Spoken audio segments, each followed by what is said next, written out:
And that leads us with the last thing to talk about in permaculture. What is a guild? A tree guild, or what I mentioned was a family. So a tree family. How do I appreciate or understand that concept? A tree guild is more than a fruit tree companion. So this is not companion planting. It's different. Or planting companion vegetables. So a companion plant, does anyone know like the Three Sisters?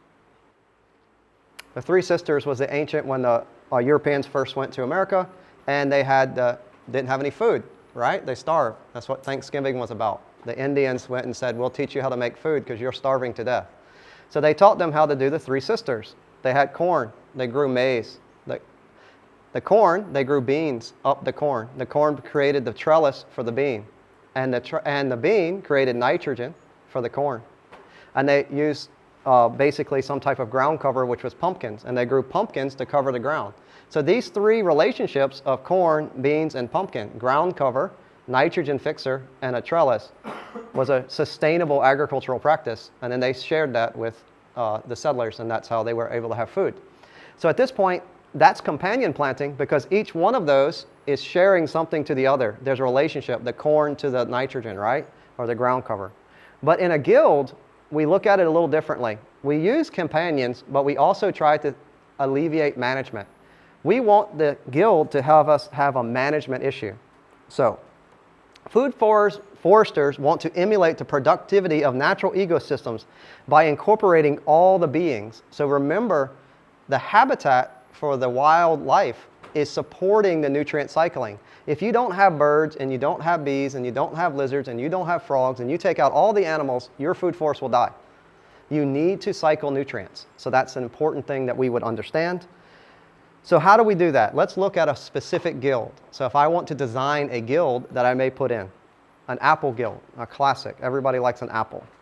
So what is the diversity of a guild? Well, it could attract beneficial insects and pollination and pest control. So what particular types of pests eat my apples? I could put plants under my apple trees that those pests don't like. Or that plant may attract a pest, a beneficial insect that will, like a wasp, and the wasp will eat the aphid. These are types of relationships.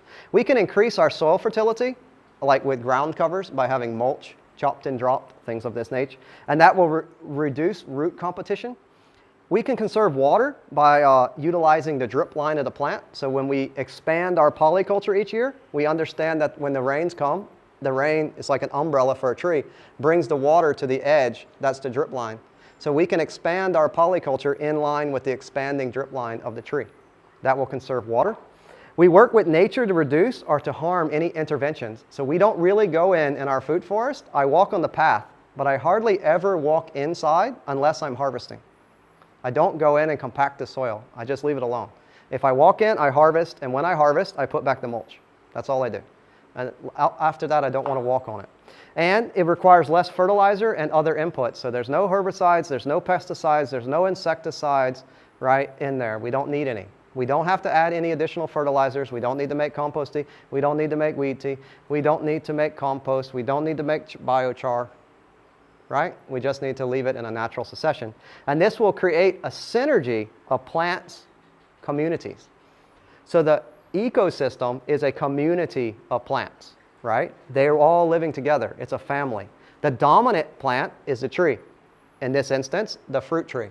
So we look to see what likes to live underneath, particularly an apple tree. So let's look at that apple guild in more detail. The apple tree is nurtured by the community of multifunctional plants, making less work and more food and flowers for the gardener. So here we have an apple tree. This is from the designer's manual. There's an apple tree. We see it, and it's three-dimensional. You can see the spacing, quite wide spacings as we discussed, allowing the sunlight to come in. Underneath the apple tree, then we can start to describe plants that have a relationship with an apple guild. So in this one, the central element, usually a tree, a fruit tree.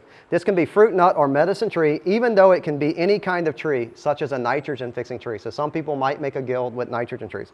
Or any type of wildlife attracting. Maybe I have a bee tree. Do any of you do the grafting of or air layering of the red flower tree? It doesn't make fruit. It's to attract bees. So that can also be the central element, it's a nice tree, of a guild. Even though it's not a fruit tree, it's a flowering tree. So at the base of the trunk of the tree and at the drip line, so here we see, you could plant things like garlic, chives, daffodils, tulips, anything like this could be planted around that small fruit tree, right? It will not, because the root systems of these vegetables will not interfere with the fruit tree. And the fruit tree will provide protection, right, in the drip line to these particular elements. After that, you could start to look at other species like plant or aromatic flowers or any spices. So maybe you could also put in rosemary, lavender, sage, or lemon balm. Again, all of these herbaceous plants have a relationship to the tree and protect the soil cover. Again, I highly recommend you watch a video by Sepp Holzer. Okay, it's on YouTube. And he describes plant families very well. So when he sells a fruit tree, he digs up the soil around the fruit tree with the herbs, and you get the tree plus the herbs, the family. He doesn't sell just a tree, he sells you the family. What's his name again? Sepp Holzer. He's an Austrian permaculturalist. And so any other larger plants that you may want, you could do comfrey, cloves, rhubarb, nasturtiums. Any of these trees or plants that you like within your own rhizome would work well. These are just ones that have affiliation with an apple tree. So then you could look at tap roots, anything like this. So comfrey, dandelion, pathologia, and these are called dynamic accumulators. A dynamic accumulator is typically a herb or vegetable that has a large taproot that can bring nutrients up. So they're going to have more nutrient relationships. And an interesting thing, lots of permaculturists love comfrey because I can grow my greens with comfrey. It brings up nutrients. I cut it, I put it into my compost, and it grows back. And I cut it, and I put it in my compost, and it grows back. So it's a great plant because I'm like growing my compost. It's like a compost grower, and it attracts, so nutrient accumulators. So in this sense, I can look at nitrogen fixing plants that I may want to also put within my guild to derive nitrogen. So I can look at clovers, lupins, alfalfa, peas, beans, vetch. And the last three we can eat, and they fix nitrogen. So I might be interested in how I could fix nitrogen but also get a yield. So I could plant like green beans and let green beans grow up the little tree. No problem. So after that, we could do any type of soil fumigates or any pest repellent plants. So if I have a particular pest in my area that doesn't like the smell of something, then I could plant that. So if I have a mole, I could get a particular plant that has roots that the moles don't like. They stink. And if I plant that, then the moles will stay away from my tree. So any of these plants, Nasturtium, Calendulum, have these properties that you could look at. And think about habitat nooks. So at the bottom of my tree, I could put a log that things could live in, right? So pile up stones, logs, brush near an apple guild, and create small ponds and puddles. Will attract lizards, frogs, snakes, birds. And all of these are examples that are derived from a book that I highly recommend called Gaia's Garden. So here we go. There's an apple guild, stylized, all of these relationships of what I just showed to you around this apple guild, okay? This has been stylized in 2 dimensions, but I would highly recommend that if you're really looking at the sun angle, that it would be more of an oval, less than a pyramid, okay? So that's several species, many functions, 1 guild. And online, if you look up online and search permaculture guilds, lots of information where people are posting their guild that they worked with. So I have this tree and I put this under it and I get this good benefit. And they're sharing these beneficial relationships with everyone. So you can try to look at that. All right. So I hope that brings everybody to a better understanding of sun relationships and spacing, because that's when people make mistakes with food forests. They put the trees too close together. 5 years later, they got no vegetables. They just have a closed canopy. And sometimes the trees are so close together that it reduces the yield. Okay? So if you put trees and they compete, they could even have 0 yield, if not lose 50% of your yield just by the trees touching. And if they touch, you get 0 veg. So bring the space apart. You're going to increase the max fruit, maximize, and you create what relationship you want to fruits and vegetables, and you'll have less management and yield management issues in your garden. I don't really have to do anything, and that makes gardening fun. When I almost just have to walk outside and pick my stuff, I don't worry about it very much, right? So this is this aspect of wild gardening.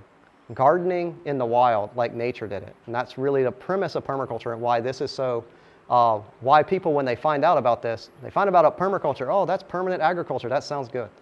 We're gonna have a permanent culture, oh, great. Wow, look at that food forest thing. How do you do that, right? So hopefully this gives out a little bit more of that, and in a more detail than I've seen on the internet, I guess, anyway. how we can understand those angles better. And that's really the secret. If you want to design a food forest, you have to get that right. If you get that right, then it's only picking what you like. Grow what you eat what you grow, and don't do a lot of work. And then life's easy.